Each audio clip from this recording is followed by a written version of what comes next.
So I love trash TV, like the weirder the better, and I'm not exactly subtle about it. My last video was about a near-forgotten 2010 Christmas special hosted by Lady Gaga and the Muppets.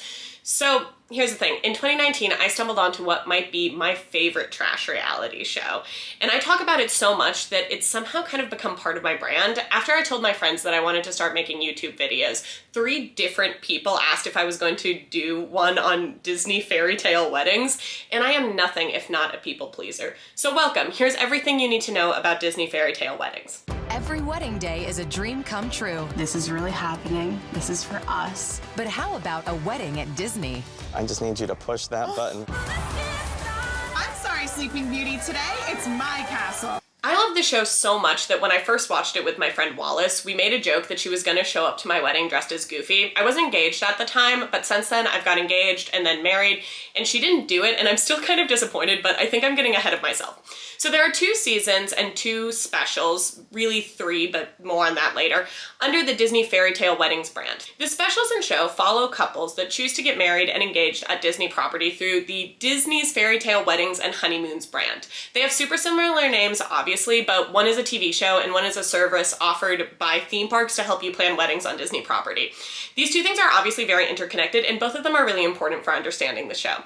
But let's start with the specials, and especially the first one, which is also named Disney Fairytale Weddings. The names are gonna get confusing at some point, but honestly, who cares? God, why do I dress up? Is this for anyone? It's for me. It's for me. Okay, so the first special is hosted by Ben Higgins and Lauren Bushnell of the 20th season of The Bachelor. Ben and Lauren are terrible. They are just like so wooden and awkward. I promise to always give you the least burnt piece of bacon. Well, I promise not to ask you any questions before your morning cup of coffee. They're engaged at the time of filming, but Ben is now married to Jessica Clark Higgins, and like you can tell from his chemistry with Lauren that this is not gonna last forever. And as they talk about their upcoming wedding plans, it's like painful. Ben and Lauren get replaced really quickly by another real-life couple with ties to the ABC family, Twitch and Allison, and Twitch and Allison are perfect. You might know Twitch from So You Think You Can Dance or being the DJ on The Ellen Show, and Allison is a dancer and his real-life wife. They are professional hosts, and they just have this like easy rapport with each other. You can sense they're really actually in love, unlike most Bachelor contestants. It's actually kind of sad to rewatch. For those who don't know, Twitch died in 2022, and I'm trying not to have like a parasocial relationship here, but it really makes me sad seeing him and Allison together and in love on this show. Okay, sorry, pull it together. Anyways, the first special really encapsulates the types of stories that you'll see later in the TV series. Let's break them down from worst to best, in my opinion. The first kind of story is a guy who wants to propose at Disney. Honestly, I don't really care about the proposals. People get proposed to at Disneyland or whatever all the time, and they usually don't need help from a film crew and the good people at Disney's wedding planning service to pull it off. Also, if the groom-to-be does anything for these stories, it's usually a flash mob, which I just can't pretend is cool in 2024. The proposal from the first special is kind of interesting just because the couple also gets married in the second special. Their wedding is Christmas themed in Anaheim, California, which is funny to me because it's like 74 degrees in Anaheim in December usually, but overall, the proposal segments are a skip for me. Not as boring, but almost as boring as the proposals are the people who get married on the Disney cruise or at Aulani, which is Disney's resort in Hawaii. These weddings are pretty normal. They have some interesting small touches, but usually they look and feel like any wedding that happens on a beach or in a tropical location. I assume most cruise ships and Hawaiian hotels have similar wedding packages. Personally, I would never get married in Hawaii as the indigenous people of the islands have been begging tourists not to travel there, and I would never get married on a cruise because gross. I hate that. Sorry, I'm a hater to my core and a little afraid of boats. The one that happens in the special takes place on a Disney cruise to the Bahamas. Yes, the ship has Mickey heads in the carpet, their photos have a Disney cruise ship in the background, and they get married by what seems to be a sea captain, but otherwise this is a pretty average beach wedding. Now we get to the good stuff, the people who choose to get married inside the Disney parks, like amusement parks. This is where it gets fascinating. So there are 2 ways to get married in Disney. The first is the more normal style weddings. These usually happen in rooms or locations that can be rented out. In the first special, the first couple gets married at the American Experience building. It looks a lot like a place you can get married in. Well, this wedding is mostly normal and sweet. There are a couple of really funny things that happen that I just kind of want to shout out. First off, the bride works with animals, and in a clip they blur out the poop. I don't know why the producers do this, but it is funny to me. Also, you only see her in like one tiny shot, but there's a woman who's wearing bedazzled Mickey ears at the reception that just happens in like a ballroom in the Disney hotel, which is just so goofy. Uh-oh. I said his name for the second time. I wonder if I say it again, what happens? The special then features Eric and Ruby, and their wedding is the perfect example of the kinds of weddings that are so interesting on this show. They get married outside in the park. This takes a little more work because this means you have to get married when people aren't in the theme park, meaning these usually happen really late at night or really early in the morning. Like, please come to my 4 a.m. wedding in front of a giant plaster castle. How do you even explain that to family members? I got judgment for having a buffet at my wedding. Like, can you imagine if I made my family roll up to an abandoned theme park in the middle of the night? I'm gonna use Ruby and Eric's wedding to talk about some of the themes and motifs that appear in every episode of Disney Fairy Tale weddings. The first is tie-in ads and synergy. The first tie-in we see is when Ruby gets a dress from the Disney Bridal Collection. If you haven't heard about the Disney Bridal Collection, each year Disney releases a line of wedding gowns named after and loosely inspired by the princesses. Honestly, it's pretty good marketing as many women want to look like a princess for their wedding. They do have 2 collections, the normal and the platinum being the fancier of the 2. I do actually think some of these gowns are very pretty. For example, here's 2022's Tiana, as well as the 2023 version of Belle and the platinum 2023 Aurora. Like, I don't hate these. However, one is called the Pocahontas, which I feel is bad and wrong. Like, yes, here's my gown named after a trafficked teenager. How do you feel about genocide? Also, there is not an Anna, Elsa, or the new Princess from Wish named gown, and I just feel like those would be more appropriate. Just a note. I believe Ruby picks the Belle dress after trying on some that I can't imagine she actually likes but had to show the audience for the tie-in. I actually also tried on a Disney dress for my wedding. Photo of this one definitely, because I looked really bad in it. I think it was the Cinderella. God, I can't believe I'm showing you this. I guess it is really blue. Well, it could be white or ivory, right? Yeah. The special also has an ad for the wedding planning service where the planner helps them choose a churro flavored cake. Honestly, I could talk a lot about cakes, and I will. Mostly the projection cake. Nobody gets it in the special, but people do later in the show, and it's just so odd to me. It's a perfectly blank white cake that they project a video of like Tinkerbell or that one scene from Tangled on. I don't know if I love it or hate it, but I have a strong emotion towards a cake that I haven't had, and isn't that fun? The decoration of the cake is one thing, but the flavors are also really interesting because they really try to lean into like amusement park foods. Ruby gets the churro cake, but in the second special they introduce a caramel corn cake. I say take it a step further. Make a Dole Whip cake. Make a turkey leg cake, you cowards. The second thing that makes a great episode of this show is when they surprise the couple. Now again, I recently got married, and if someone told me they were doing a big surprise on my wedding day, that would have been a nightmare. I had a lot of lists and schedules and fear that someone might get into a fist fight. But on the show, getting surprised is a feature and not a bug's life. Ruby receives 2 surprises, a carriage ride and the Pentatonics singing Hallelujah as she walks down the aisle. They're here? Pentatonics is here? She says multiple times on the show that Pentatonics is her favorite band. And maybe I'm just a hater, but I just can't imagine Pentatonics being anyone's favorite band. I'm not saying that they have like the brides hype up the musical guests that they feature as surprises, but like, allegedly. Other brides are treated to bands that I have never heard of, like the Three Tenors, Chris Jansen, and I thought I hadn't heard of Jasmine Trias, but on researching this, I had. She was on American Idol, I just forgot. So I guess Pentatonics isn't a bad get. Other people get bands I have heard of, but I wouldn't have chosen for myself, like Jason Derulo. Jason Derulo! I shouldn't have. Jason Derulo. I should have just said it normally. I don't know why I did that. Or Martina McBride. And one lucky bride, one lucky bride, gets Olivia Newton-John. God, okay, yeah, I would have liked that surprise. I would have died at my own wedding though, so I guess double-edged sword. A sword and a stone, if you will. Oh, also, there's a Lost special, and I feel like I should bring it up here because it includes my favorite musical guest surprise. Okay, so in 2018, there's supposedly a special called Disney Fairytale Weddings Holiday Magic. This is not to be confused with the 2017 special of the same name, which is not Lost. However, I cannot find it anywhere. It's the only part of the show that I haven't seen. It's not on streaming, and curiously, it's actually not mentioned on the Wikipedia page for this show. I couldn't even find anywhere to buy it. However, there is a promo, and Join our hosts I'm Twitch. And I'm Mrs. Twitch, but you can call me Allison. for a Mary Poppins Returns wedding that's practically perfect in every way, featuring Lin-Manuel Miranda. Hello, hello.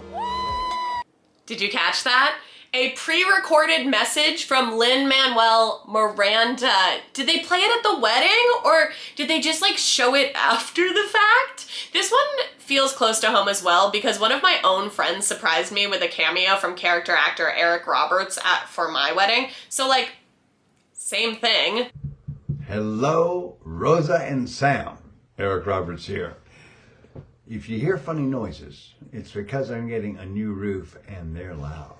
Also, Lynn, are you so important that you just can't show up like the Pentatonics? While having a noted ABC Family Country star singing you down the aisle or at your first dance is probably the best surprise, some surprises on the show are odder. One is having characters show up. So yeah, Mickey's at your wedding.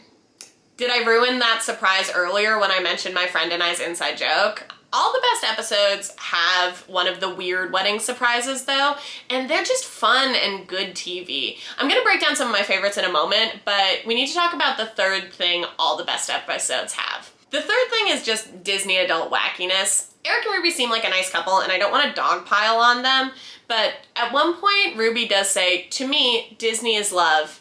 And you know, that's Disney adult wackiness. The discourse around Disney adults is exhausting, and honestly, that's not even really what I want to talk about with Disney fairy tale weddings, but I think I should mention it because it's like very present. If you don't know what a Disney adult is, many YouTubers have broken this down, but like, they're adults who are obsessed with Disney. So this is where I might have to put some of my cards on the table. I am not a Disney adult. I feel like I can't say that while wearing these. This is like, no, okay, this is a joke. I made these. Okay, wait, here, let me try that again. I am not a Disney adult. I grew up going to Disneyland with my moms. They are both Californians. Like, all of us were born and raised in California, and you know, a lot of Californians love Disneyland. I've been with both of them as adults. One of my moms even goes with her friends from high school. They're all in their 60s now and they do these little like Disneyland reunions. I find that cute. So does that make us Disney adults? Maybe. I also love theme parks generally, and I'm a real sucker for nostalgia. Does that make me a Santa Cruz Beach Boardwalk adult? Probably. At the Santa Cruz Beach Boardwalk, in the warm California sun. Boardwalk! I'm not going to be judged by you, YouTube. You'll have to take this Moldorama statue of Pluto out of my cryogenically frozen hands. But maybe it's good that I have a little nostalgia, or maybe even a little bit of love for Disney. They aren't profiting from the genocide of the Palestinian people, or like laying off their staff, or like all the anti-Semitism. Oh my god, there's so much. But maybe my nostalgia is good, because I'm not here to dunk on Disney adults. Like, it might happen, but that's not my main point. Before I get to the fourth thing that every episode of Disney Fairy Tale Weddings does, I want to talk about the 4 best weddings on the show, and by best I do mean wackiest, partially because I think it's fun, and if you do want to watch an episode for some reason, these will give you the most bang for your buck, but also because I want you to experience how wild some of these weddings get. Also, this is very itchy. I think I need to do an outfit change. Okay, so number 4 is the one that I often call the queer soccer wedding. So usually the weddings that happen in hotels are less exciting to me, but there's this one queer wedding that takes place at the Rose Garden at the Disneyland Hotel on the show, and this wedding just rocks. It's in the episode titled Wedding Goals. Disney changed their policy on performing gay weddings in the parks in 2007, and the show does feature a queer wedding, which is good representation. The 2 women getting married met playing soccer, so their surprise is the soccer star Brandi Chastain being their officiant. They're just so excited to see Brandi, and what queer soccer player wouldn't? So my third favorite wedding is the Alice in Wonderland themed wedding. Okay, so this wedding makes the list just because it's so visually wild. I feel like a lot of people choose princess as a theme, and choosing a psychedelic 1950s cartoon is just like thinking outside the box. My favorite part of this wedding, which is from season 2, episode Te Amor, Mi Amor Again, is that the characters come out during the reception, and like the Queen of Hearts is there, and her mascot suit head is in this like permanent grimace, and she just walks around pointing and gesturing threateningly at the guests. Like, it's her bit to make people feel like they're in trouble, and it's just such a weird vibe for a wedding reception. So my second favorite wedding from the show is the couple that gets married at Pandora. So if you don't know, one of the parts of Disney's Animal Kingdom in Florida is Pandora themed. Not like the cheap bracelets, like the planet in James Cameron's Avatar movies. Yeah, it's odd. So I first heard of Disney's Pandora from a deep dive from Jenny Nicholson, which I'll link in the comments. She really gets into it, but the TLDR, it's that it's pretty, but it's still kind of weird to have an Avatar themed land because people aren't really huge fangirls for it. Which is also true of this couple. They get married on a fake Avatar planet, but neither of them actually seem really interested in like the Avatar movies. What they are interested is they're very excited to be the first couple to get married at the fake Avatar land, and honestly, maybe the only couple. We are making history at Pandora World of Avatar, being the first couple to get married here. Woo! Okay, so my favorite episode of the show, I'm not even gonna name this one, there's just so much happening, but we'll just call it the number 1. All right, so the best wedding that happens on this show is between Emily and John. John loves Disney because he grew up going. Emily doesn't seem to care that much about Disney, but she obviously loves John and wants him to have his dream wedding, which is kind of a gender reversal, though not unheard of for the show. John wants to honor his Chinese heritage, so they get married at the Epcot's China Pavilion, and they do a traditional tea ceremony inside of the fake temple at Epcot. They also get surprised by dancers and acrobats, which is a fine surprise, but not what really makes me love this episode. See, John and Emily met at an intramural ice hockey league, and while John is a Disney adult, him and Emily are also hockey adults. And their second surprise is, well, I'm just gonna have to run the clip. All right, guys, chant with me. Chang, Chang, Chang. Mr. and Mrs. Chang.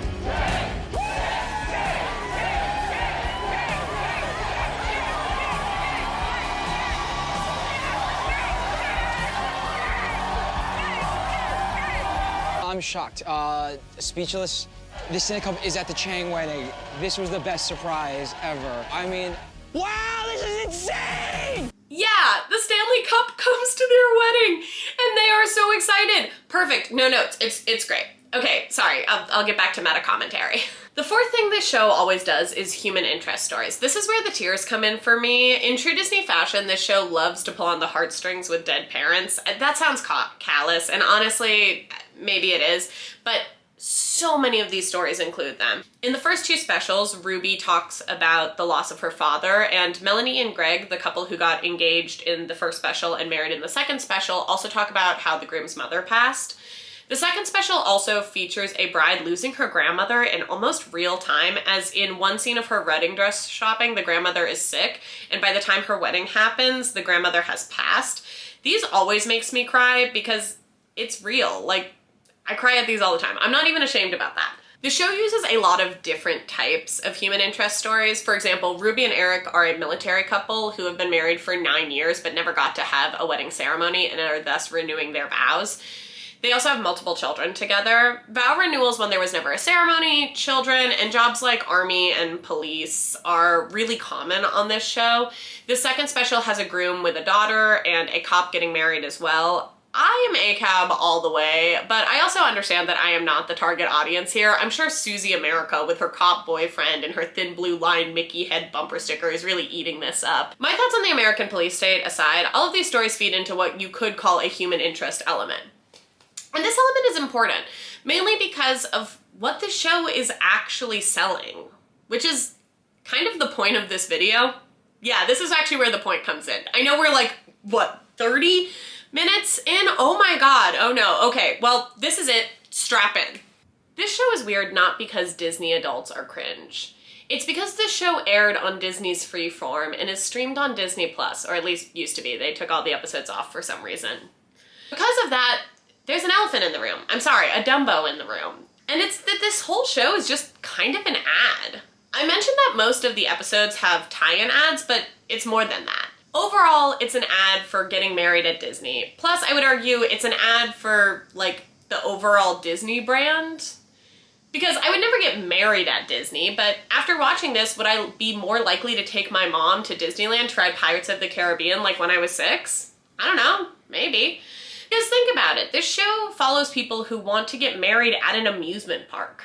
Sub out Disney World and Freeform with any other amusement park and like TLC, and you would get a show about laughing at weirdos. Like, if this was about people getting married at Six Flags made by a neutral party, the show itself would be on board with calling this behavior odd, cringe, even maybe freakish. The show would be more comparable to Hoarders, My Strange Addiction, or Toddlers and Tiaras. The walls of Disney merch behind the couple's confessionals, the mention of going to Disneyland every weekend, the adding little crystal Mickey heads to your bridal bouquet would all be presented like how they would be on those shows. Something to make fun of. And that is not what this show is doing. This show brings you some of the strangest people with the worst aesthetic and visual taste of anyone alive, and then looks at you and says, you should get married next to Autopia as the winner of American Idol Season 14 sings to you. For a little more money, Lady from Lady and the Tramp can be there. This is what love and magic feels like, and this is aspirational. Getting married in front of the Disney World castle starts at $40K, which sounded low at first, but it starts. If you've ever planned a wedding, it's definitely more. And it's not just the show. A lot of people get married at Disney and have been doing it for years. There's even a white chapel on Disney's property just for weddings. Ron DeSantis got married there. I'm not kidding. They use it on the show all the time. However, it just looks like a normal chapel, or rather, it looks kind of like a Vegas chapel, but you get my point. Disney views weddings as a brand, from their spaces to their dresses to their cakes, and this show is just an ad for it. We as the audience might be hate watching it and making fun of people freaking out about getting married in front of a fake tree of life or with Donald Duck on a cruise, but we're doing so without the show's permission. They want us to feel for these couples and their families and their special days. When a disaffected millennial like myself makes fun of someone getting married in a fake Venice in a Florida amusement park, I'm doing so in direct opposition to what this show is all about. Selling the fantasy of getting married next to Goofy. Oh no, that was the third time I said it. Is he like Beetlejuice? He's here.